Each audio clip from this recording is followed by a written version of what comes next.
মা চণ্ডীর পূজা সাধারণত অত্যন্ত ভক্তি ও শুদ্ধতার সাথে করা হয়। আপনি যদি সংক্ষেপে 2 মিনিটের মধ্যে মূল নিয়মগুলো জানতে চান, তবে নিচের ধাপগুলো অনুসরণ করতে পারেন।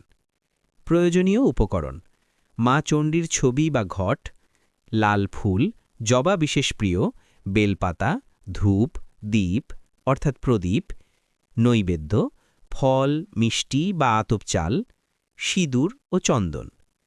সংক্ষিপ্ত পূজা পদ্ধতি: আচমন ও শুদ্ধিকরণ।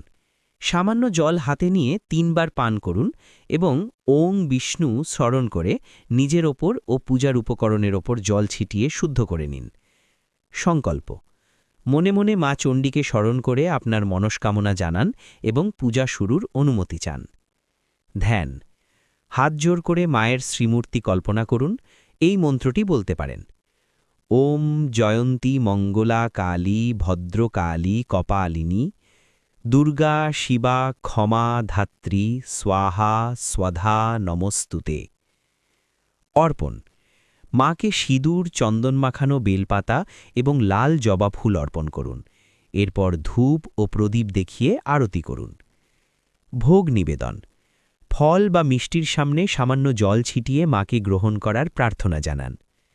প্রণাম: ভক্তিভরে প্রণাম করে নিচের মন্ত্রটি বলুন: সর্বমঙ্গলে শিবে সর্বার্থ সাধিকে শরণ্যে ত্র্যম্বকে গৌরী নারায়ণী নমস্তুতে। বিশেষ দ্রষ্টব্য: হাতে সময় থাকলে এই সংক্ষিপ্ত পূজার পর শ্রী শ্রী চণ্ডী গ্রন্থের কবচ বা অর্গলা স্তোত্র পাঠ করা অত্যন্ত শুভ ফলদায়ক।